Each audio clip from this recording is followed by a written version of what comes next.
Bienvenidos a todos y a todas. La verdad es que hoy es un día especial, porque hoy celebramos el Día Mundial de la Filosofía. Como sabéis, en Nueva Acrópolis, desde que en el año 2005 la UNESCO propuso este día como celebración de Día Mundial de la Filosofía, pues en Nueva Acrópolis, que somos una escuela de filosofía, pues enseguida quisimos subirnos a ese barco, porque pensamos que es algo muy nuestro. Y creo que es importante que desde la UNESCO hayan planteado este día, porque ante la situación individual, ante la situación social y ante la situación de que la filosofía cada día está menos presentada ante el público. Fijaros, el otro día me comentaba Natalia, es una pena, pero nuestra facultad de Cádiz se sigue llamando Facultad de Filosofía y Letras y ya no existe la asignatura de filosofía, es decir, ya no existe la carrera como tal. Los gaditanos que quieren estudiar eso se tienen que ir, creo, a Sevilla o a Granada, porque aquí ha desaparecido. Entonces, la verdad es que es una pena. Y no solamente que falte en nuestras universidades, sino que también empieza pues a escasear y mucho pues en los planes de estudio de secundaria, de bachillerato. Y nosotros pensamos que la filosofía es una materia primordial y que no solamente debería de darse a partir de una edad determinada en la juventud, sino que podría darse perfectamente con niños pequeños, porque al fin y al cabo filósofos somos todos. Y desde que nos hacemos las primeras preguntas de papá, ¿por qué la luna está ahí? ¿Por qué el sol sale por este sitio? ¿O qué le ha pasado al abuelito que ya no está? Pues ante las grandes preguntas del ser humano, que sobre todo son ¿quién soy? ¿De dónde vengo? ¿Y a dónde voy? ¿Y qué es lo que pasa a mi alrededor? Pues ya todos nos podríamos considerar filósofos. Y eso es lo que pretendemos en Nueva Acrópolis, que cada uno de nosotros sienta la inquietud de responder a esas preguntas.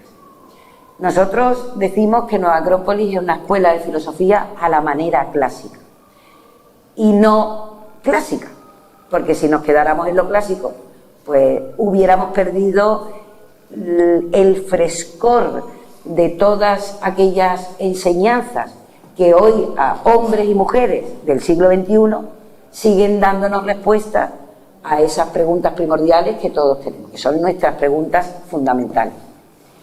Aquí en Cádiz llevamos ya 48 años haciendo esa filosofía a la manera clásica, es decir, intentando contestar de una manera profunda a todas estas cuestiones que no solamente son relativas al ser humano, sino a la naturaleza y al universo que nos rodea. Por eso, en Cádiz, como decía, vamos a cumplir el año que viene 48 años, que aunque la población de Cádiz en general no lo conozca, somos, yo creo que una de las asociaciones con más antigüedad de la ciudad y sobre todo con una antigüedad constante, es decir, que nosotros hemos mantenido nuestras puertas abiertas pues desde el año 76 que empezamos, que fue la primera charla que hubo de manera pública, hasta ahora mismo, con casi actividades culturales, actividades filosóficas y actividades de voluntariado de todo tipo, y que nuestra puerta está abierta y que con estas actividades nosotros invitamos a toda la población de Cádiz pues que venga, que aprenda, y por supuesto nosotros no nos quedamos en este recinto, en este espacio, sino que nuestra escuela a la manera clásica pues se abre a toda la ciudad. En muchas cuestiones hemos salido a la calle a presentar el Día de la Filosofía en Acción, y en este caso el Día Mundial de la Filosofía siempre tiene un lema.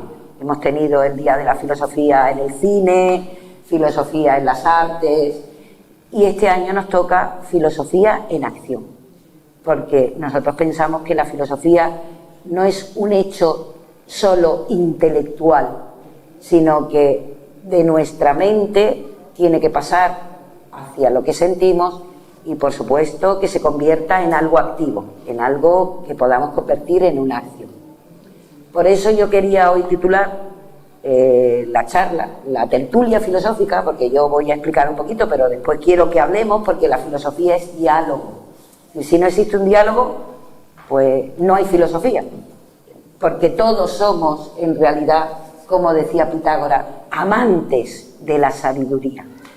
Y como amantes de la sabiduría sabemos que no la tenemos, porque ya dijo Sócrates, que dijeron que era el hombre más sabio, solo sé que no sé nada. Y ese yo creo que es la primera premisa para poder avanzar en el camino de la búsqueda de la sabiduría, del amor a la sabiduría, y el darnos cuenta que en realidad no sabemos nada. Pero estamos en proceso de aprender, porque tampoco es cuestión de quedarse en el sitio y decir, como yo no sé nada, no me voy a mover, me quedo aquí tranquilito y no pasa nada. No, solo sé que no sé nada, pero quiero aprender. Quiero, sobre todo, conocerme a mí mismo. ¿Vale? Entonces, como os decía, en esta tertulia filosófica que llamamos pensar, sentir, actuar, claves para una vida plena, una vida filosófica, una vida activa, pues yo he intentado, creo que es muy importante que primero en ese conocimiento de uno mismo demos unas breves pinceladas sobre qué es el ser humano, porque hay mucho que el ser humano es el cerebro que piensa, el ser humano puede ser el corazón que siente, y el ser humano también puede ser las manos que actúan, ¿no? Esa voluntad de hacer cosas que tenemos.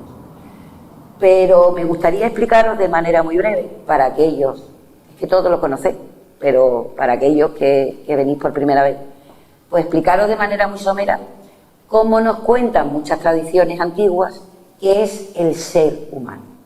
El ser humano dice que se manifiesta en 7 planos diferentes. Unos planos que son más materiales y otros planos que son más espirituales.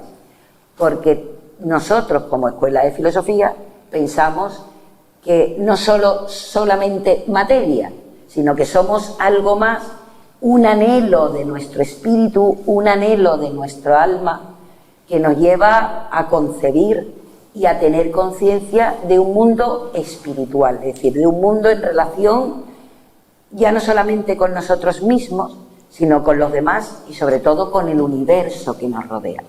Y que no somos una mota en el universo. Cuando a mí que me encanta la astronomía y me encanta ver vídeos de esto que aparece la nebulosa, cuando el telescopio Hubble llega a alguna galaxia lejana y que ponen las imágenes, y pensar que allí hay miles y miles de mundos, miles y miles de estrellas y miles de vidas, que quizás nosotros intentamos concebirla desde nuestro punto de vista, pero esas vidas se pueden manifestar de miles y miles de maneras. Entonces, quitándonos un poco esa visión de yo soy ser humano y a mi alrededor está todo, estas 7 planos de la naturaleza en los que también nosotros como seres humanos nos expresamos, a mí me gustaría explicarlo de manera muy somera. Como he dicho, hay 4 planos inferiores que pertenecerían a ese mundo material y que nos vamos a imaginar como si fuera un cuadrado, donde están pues nuestra parte más física, es decir, nuestro cuerpo, que es el perfecto robot, es decir, un robot que si está en armonía tiene salud y funciona perfectamente. Muchas veces nosotros no tenemos conciencia de todos los procesos que nuestro cuerpo respiramos sin conciencia, aunque deberíamos de hacerlo con más conciencia. Nuestra sangre se mueve y nuestro corazón late sin conciencia. Menos mal que no ponemos en ese caso conciencia, porque si no estaría que se para. No, hay cosas que mejor dejarlas como están. Y hay unos procesos químicos que funcionan perfectamente y que todo en marcha. Es un robot perfecto. Tenemos un plano energético, es decir, la batería de la cual se alimenta ese robot, que nosotros necesitamos recargar pues con paseos al sol, paseos en la naturaleza, con la alimentación que tenemos, una alimentación sana, que todo eso va cargando la batería de la cual nuestro cuerpo va marchando con ella. Tenemos una parte emocional, donde ahí es como una atmósfera, donde podemos pasar desde los vientos y las brisas primaverales más alegres, a las tormentas más... las galernas que ahora se están viendo en el Cantábrico, por ejemplo. Es decir, llevamos en el norte una borrasca tras otra, pues muchas veces nosotros como seres humanos pasamos de una tormenta a otra. De vez en cuando hay una brisa primaveral que nos hace ver todo el azul del cielo, las flores que nacen, pero de repente pasa algo en nuestras vidas que nos lleva otra vez a la oscuridad de una gran borrasca. Y tenemos también una mente que es lo que nos hace ser seres humanos, es el fuego. Si hemos pasado por el elemento tierra con nuestro cuerpo, si hemos pasado por el elemento agua con nuestra energía, si hemos pasado por el elemento aire con nuestras emociones, tenemos que hablar del fuego como un elemento primordial, porque es el que nos hace ver, el que nos hace, en este tipo de mente que, como ya decía, es más material, es una mente bañada por deseo. Yo creo que los indios que le dan nombre y tienen ese vocabulario, esa manera de expresar un mundo metafísico, quizás mucho más exacto que nosotros, con nuestras lenguas más mediterráneas o más mentales quizás, ellos que pueden abarcar un poquito más, le llaman kamamanas. Manas es mente y kama es deseo. Es nuestra mente de deseo. Es la mente que piensa en mí. Es la mente que piensa primero en mí y a lo mejor después en los demás. Pero una mente concreta. Es mi mente que me ayuda a leer lo que he escrito para este día. Es mi mente que me hace tener pensamientos matemáticos. Pero es una mente cortita, es como se queda cortita. Pero ese mundo material tiene su otra parte más elevada, que, como os decía, también forma parte del ser humano y no podemos negarla, que es nuestra parte espiritual. Y en nuestra parte espiritual ya hablamos de una mente que es mucho más global. Ya no ve la individualidad del yo, sino que es capaz de ver el nosotros. Es capaz de ver de una manera mucho más global al ser humano integrado dentro de la naturaleza, como os decía. Ve más bien una unión que una separación. Mi mente pequeña, mi mente material, disgrega las cosas, porque necesita de alguna manera comprenderlas y necesita diferenciarlas. Pero llega un momento en que yo necesito utilizar una mente superior, porque yo necesito ver las cosas desde un punto de vista ya no tan subjetivo, sino de una manera mucho más objetiva, desde un mundo más elevado, donde yo puedo ver las cosas de una manera más global. También en ese mundo espiritual tenemos algo que llamamos intuición, que muchos de nosotros tenemos pequeñas chispas de intuición, a menudo, de repente, ¿y yo por qué sé esto? ¿Y yo qué ha habido en mí que me ha iluminado durante un minuto, durante un segundo, y me ha hecho ver algo que yo no sé darle una explicación, pero de repente sé que lo sé? Y en la cúspide de este triángulo, por si no os he dicho que esta parte espiritual se simboliza con un triángulo, está la voluntad. Pero no es simplemente la voluntad de hacer cosas, es la voluntad que pone en movimiento todo el universo. Es una voluntad superior que hace que todos vayamos a una, que todos vayamos haciendo un recorrido en ese camino de evolución, podríamos llamar, y que nos hace sentir que también tenemos un motor interno que nos mueve a cada uno de nosotros siguiendo esa vía, como una vía de comunicación en donde nos vamos encontrando todos. Yo quería explicaros primero cómo es esto, y como hemos tenido una exposición sobre Egipto, pues como sabéis, os he dicho estos 7 planos dentro del mundo de la India, de la metafísica india, pero también este mismo concepto lo podemos encontrar en Grecia, cuando ellos nos hablan de soma, nos hablan de psique y nos hablan del nous. Es decir, soma y cuerpo energético sería ese principio o esos principios. En el mundo de la psique tendríamos nuestro mundo emocional y nuestro mundo mental, y en el mundo del nous tendríamos nuestro mundo espiritual. En Egipto ellos lo van a plantear de una manera muy bonita. Como sabéis, y todos los que habéis pasado por nuestra exposición, pues habéis visto que hay símbolos que, sin conocer muchas veces la cultura o la civilización egipcia, nos llama la atención, nos despierta algo, muchas veces sin saber qué es lo que nos quiere decir, pero entendemos que hay un lenguaje, que hay algo que nos quiere explicar. Entonces ellos simbolizaban al ser humano como una columna. Una columna, imaginaros un árbol, ¿vale? Yo creo que va a ser más fácil. Vamos a imaginarnos un árbol que tiene unas raíces profundas, un árbol que está bien asentado en la tierra, que tiene un tronco, y como está bien asentado y por lo tanto está bien alimentado por muchas raíces, pues se puede desplegar en muchas ramas, y esas ramas a su vez en otras, y a su vez en hojas, en flores y en frutos.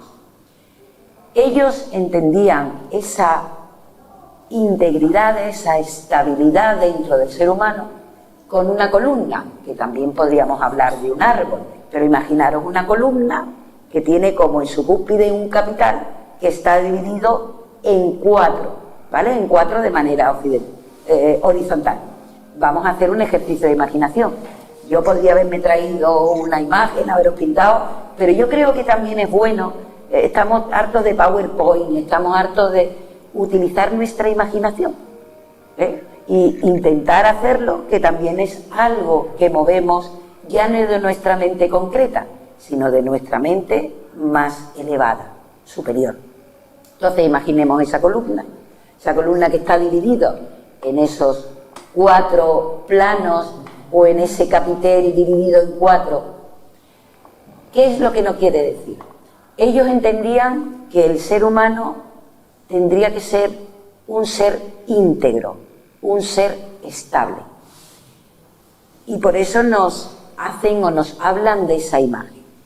Hay muchas imágenes en el Antiguo Egipto, alguna que me llamó mucho la atención y me gustaría un poco contaros esa experiencia. Creo que está en el templo de Ramsés II, pero no sé si está en el Osirión o cerca del Osirión, ahora mismo no me acuerdo, pero sí de lo que me acuerdo muy bien es de esa imagen. Se ve al faraón, que en este caso, si no me equivoco, es Ramsés II, que está intentando con unas cuerdas levantar esta columna de la estabilidad que está en el suelo. Y en ese momento está vestido de guerrero. Lleva su casco de guerra, su armadura, y está intentando levantar esa columna. En otra imagen, al lado, sigue vestido de guerrero y ya la columna empieza a elevarse poco a poco. Y en el tercer fragmento de todo ese panel, pues aparece ya el faraón, que ya no está vestido de guerrero, porque ya la columna está derecha, está vertical, ya está estable, y por lo tanto ya no le hace falta estar vestido de guerrero, lo que está es vestido de blanco como discípulo, es decir, como alguien que ha conseguido estabilizar esos cuatro principios. Porque todo esto lo relato para llevarnos al pensar, sentir y actuar. Para nosotros los seres humanos es muy difícil integrar todos estos infinitivos, el pensar, el sentir y el actuar. Primero porque no nos educan para ello, sino que educan nuestra mente desde que somos pequeñitos con una serie de materias que son fundamentales, que son buenas, pero ya educan muy poco a nuestro mundo mental para tener ideas estables, ideas íntegras. Educan muy poco, aunque se habla mucho de inteligencia emocional, pero nos educan muy poco para saber controlar y tener de manera fiable unas emociones también estables. Y creo que es fundamental para poder conjugar, porque si no nos encontramos que estamos como si estuviéramos rotos, es decir, como si algo en nosotros, el puzzle no me encaja. Es decir, hay alguna de las fichas del puzzle que normalmente tengo dos puestas y ahora la tercera, no sé, es como, ¿acordáis los puzzles, el chiste ese de te voy a regalar un puzzle, es para 3 o 4 años, y cuando se vuelve a encontrar dice, uy, lo hice enseguida, sí era para 3 o 4 años de niño, pero para quitarla a 3 o 4 años. Pues nosotros tenemos un puzzle que quizás con una buena educación podríamos haber hecho en poco tiempo, pero resulta que seguimos siendo mayores y seguimos teniendo las piezas del puzzle que no nos encajan.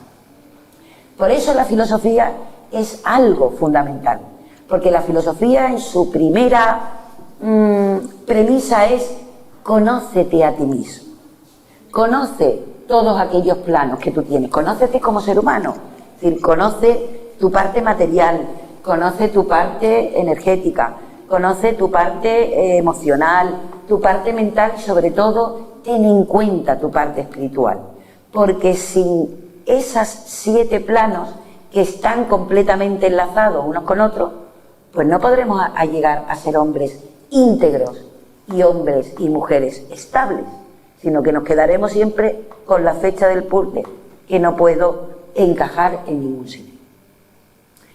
Por eso, cuando hablamos de pensar, sentir y actuar, creo que lo que deberíamos de buscar es esa estabilidad. ¿Y cómo podemos hacerlo? Porque los filósofos han contestado a todo esto, es decir, no nos han dejado simplemente con la pregunta, sino que ellos se han preguntado y a su vez se han contestado. Y resulta que estas contestaciones, que a lo mejor hace 2000 años que se dieron, o más, resulta que hombres y mujeres de hoy, del siglo XXI, no son completamente factibles y sobre todo tenemos que ponerlas en la práctica. Nosotros somos capaces intelectualmente de saber muchas cosas. Muchos de nosotros podemos ser grandes enciclopedias. Bueno, ya la enciclopedia, antes estábamos hablando, ¿ya para qué? Si uno le da a Google, ¿en qué? Vamos, que le preguntamos ahora, oye, la pintura esta de Ramsés II, ¿quién es, Ramsés o Seti? Y diría, te has equivocado, es Seti primero. No lo sé, ¿vale? Pero ahí tenemos una gran enciclopedia, que muchas veces no sabemos si nos dice la verdad o no. Es decir, que tenemos que tener en cuenta muchas veces qué es lo que nos cuenta Google. Pero eso sería para otra charla y además yo no soy la experta, en este caso es Juan Carlos. Entonces, nos sentimos de alguna manera rotos, nos sentimos como que no fluye la energía bien a través nuestro. ¿Por qué? Porque hay algo que no encaja. Hablando otra vez de niños pequeños, que yo creo que todos debemos también de sentirnos todavía niños y niñas y sentir esa ilusión, esa curiosidad por saber, por conocer, esa sorpresa diaria de decir, no me digas que esto es así, ay, no me digas que esto funciona de esta manera. Yo creo que esos son principios fundamentales que no deberíamos de perder. Y sobre todo entender que en ese puzzle, en ese Lego que a veces intentamos formar, también las fichas las estamos poniendo mal. Y la energía, el agua, no fluye bien. Es como si una tubería cuando se rompe, algo ha pasado, se ha deslizado y ese agua se pierde y no llega a donde tiene que llegar. Y entonces es integrar cada uno de estos planos de tal manera de que seamos capaces de encontrar la estabilidad, encontrar la armonía en cada uno de nosotros. Y como decía, pues hay mucha gente, hay muchos sabios que nos han dado respuesta a eso. Y entonces, en estas respuestas, decimos que si empezamos por nuestro cuerpo más material, es decir, por nuestro plano más material, nuestra parte física, ¿cómo podríamos encontrar la armonía? Venga, decidme una palabra, algo que hoy. ¿Cuál es la armonía de nuestro cuerpo físico? Es la salud. La salud, es decir, cuando nosotros estamos armónicos interiormente, como cuerpo, pues nosotros tenemos salud.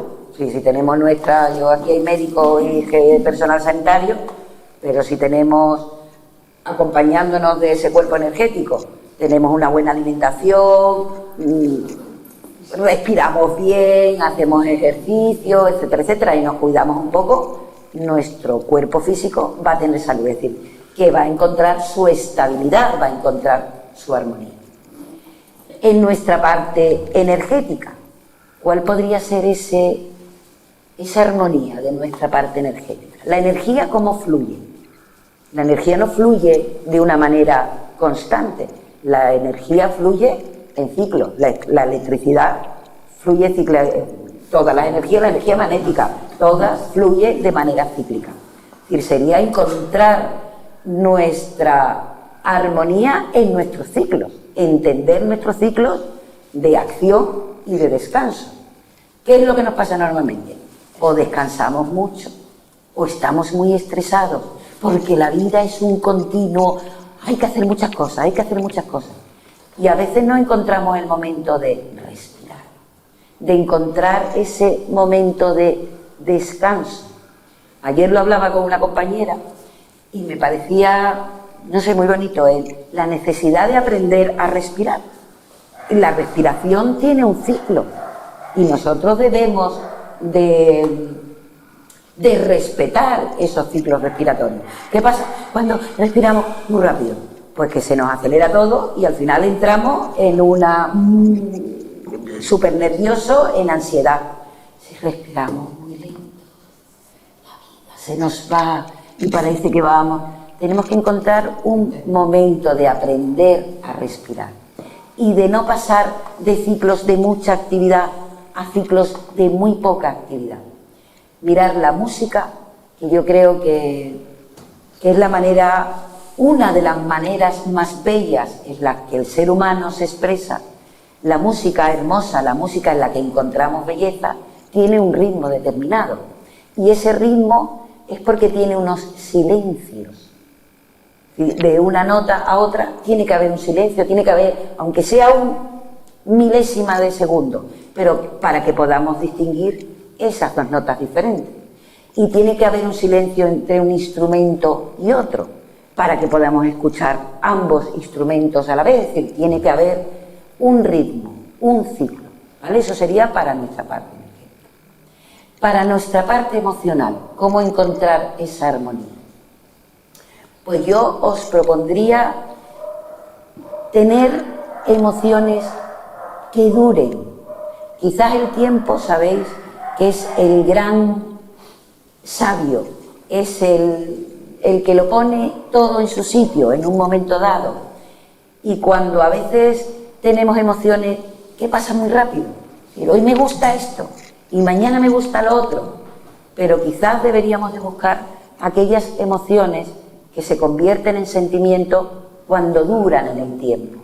El tiempo y el espacio muchas veces son esos grandes generadores de energía, de una energía espiritual que nosotros podemos aprovechar, ¿no? Entonces yo en el mundo emocional buscaría esas emociones estables, y como estables también digo duraderas. Y en nuestro mundo mental, pues también ideas estables, y sobre todo la palabra no es fijas, la voy a buscar porque quiero decir bien la palabra, firmes, de alguna manera encontrar ideas firmes.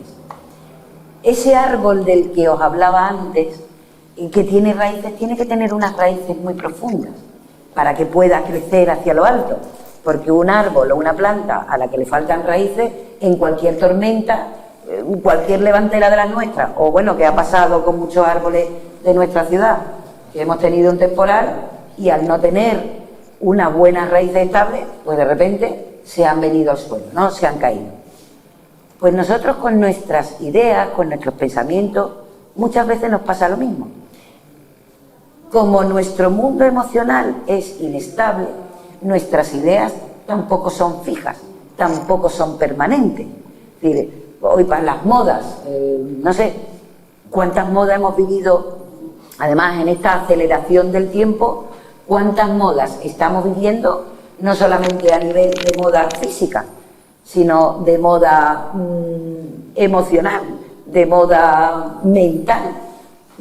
Se forman como ideas mentales, grupales, y vamos pasando de una en otra según nos vayan llevando, porque somos incapaces de tener ideas fijas, ideas permanentes, ideas nuestras. Pero tenemos que tener muy claro que esas ideas fijas o ideas permanentes no se pueden convertir en algo bloqueador. Es decir, que tenemos que tener como el árbol, en las raíces hay aire, en las ramas hay aire, y una rama puede encontrar, o una raíz puede encontrar algo que la fije al suelo porque va buscando algo nuevo, va buscando cómo alimentarse, pero sabiendo que tenemos algo como la que yo me aferro, y a partir de esa fijación puedo seguir creciendo, pero sin caer, os lo voy a decir bien también, en las ideas que nos convierten en algo rígido. Hay mucha gente que tiene, esta es mi idea y de aquí no me muevo, como decía Lelutier, ¿no? Hemos llegado y yo de aquí no me muevo. Pues en algún momento quizás te tengas que mover, pero si tienes algo útil, bueno, que ya has visto que dura en el tiempo, que ya has visto que te ofrece una estabilidad, pues te puedes mover con él, es decir, puedes encontrar otras ideas. Si hubiéramos tenido ideas fijas, muchos de nosotros no estaríamos aquí sentados ahora mismo, porque hubiéramos seguido con las ideas que nos impusieron desde pequeños, ideas muy cuadriculadas, que con todo el cariño y con todo el amor nuestros padres y la sociedad en la que vivíamos, pues nos impuso, esto tiene que ser así. Pero muchos de nosotros pensamos, bueno, puede ser así, pero a lo mejor puede ser de otra manera. Y encontramos unas ideas estables que nos abrieron un camino de movimiento. Porque para encontrar esa estabilidad también tenemos que pensar que no nos puede faltar el movimiento. En un árbol el movimiento lo vemos en sus ramas y en sus frutos y en sus flores, y también me encanta ver esos documentales cómo se ve con cámara rápida como una flor, una rama, una yema se va convirtiendo en hoja y después una flor en un fruto. Es decir, porque existe el movimiento en la naturaleza, no hay nada que se quede fijo, no hay nada que se quede estático. Nuestras ideas tienen que crecer y de alguna manera desarrollarse y también reproducirse, porque una idea con otra pueden crear una idea nueva, pero siempre teniendo, yo creo, esa pista o esa clave de que el tiempo me va a decir lo que dura y lo que no dura. Fijaros si estas ideas que os estoy explicando y que todos en nuestros cursos pues tratamos, fijaros si estas ideas no han durado en el tiempo, fijaros si no han tenido movimiento, porque han ido atravesando los siglos y los siglos, pasando momentos históricos muy diferentes, pero que otra vez volvían a renacer con una vitalidad nueva, pero siendo unas ideas estables que ayudaban a todos los seres humanos.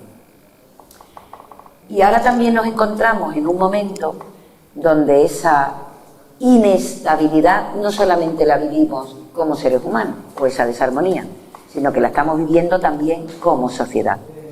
Y creo que es importante que desde el punto de vista filosófico también encontremos respuestas a qué podemos hacer nosotros ante lo que estamos viviendo.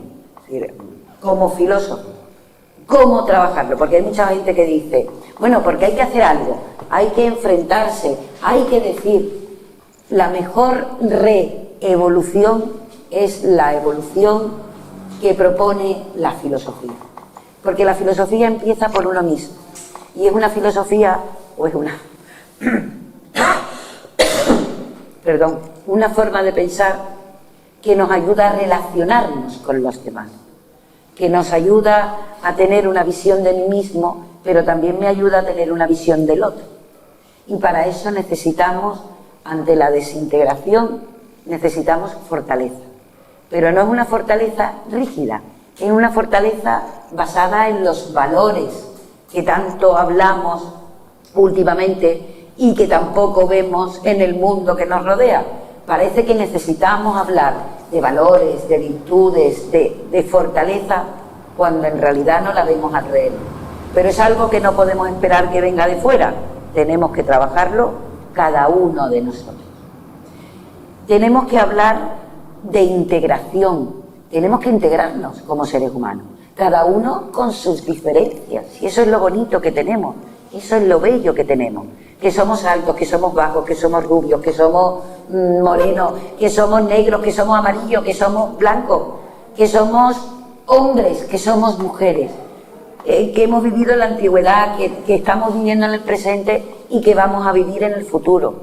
Pero para eso necesitamos integrarnos, encontrar esa estabilidad también entre nosotros.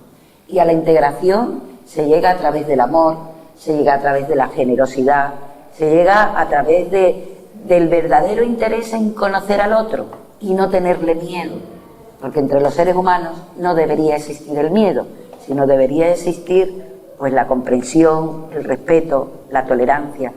Y eso, como digo, lo tenemos que trabajar también cada uno de nosotros. Y ante la agresión un poco que podemos vivir, pues unirnos, es la unión. Si al fin y al cabo, como os hablaba al principio de la conferencia, hay una voluntad que hace que todo se mueva al unísono, es decir, que todo se mueva en ese mismo sentido, pues tenemos que entender que los seres humanos también nos movemos en un sentido y que tenemos muchas más cosas que nos unen que las que nos separan. Ahora, ¿qué estamos viendo? Pues estamos buscando pues la separación. Tu idea es contraria a la mía, no la tuya, no la del otro, no la del más allá. ¿Y por qué no intentamos buscar aquellos puntos que nos unen y dejarnos de separaciones? Separaciones, si queremos encontrar, mira, Natalia lleva ahí una chaqueta beige y yo la llevo marrón y tú vas vestida de negro. ¿Y por qué tú vas vestida de negro? Y yo voy vestida de marrón y el otro de azul. Y no, pues cada uno nos gustan los colores diferentes, pero en esos colores se unen con un arco iris y se unen como el índalo. ¿Sabéis que ese símbolo tan bonito, que es un símbolo que creo que se encontró en Almería, que es un símbolo protohistórico, es decir, aparece un ser humano con los brazos abiertos y se piensa que es un arco iris que se une de una mano a otra, ¿no? Pues eso es lo que yo creo que deberíamos intentar. Y como os digo, eso no depende de que nos lo vengan y nos lo den, sino que depende de cada uno de nosotros.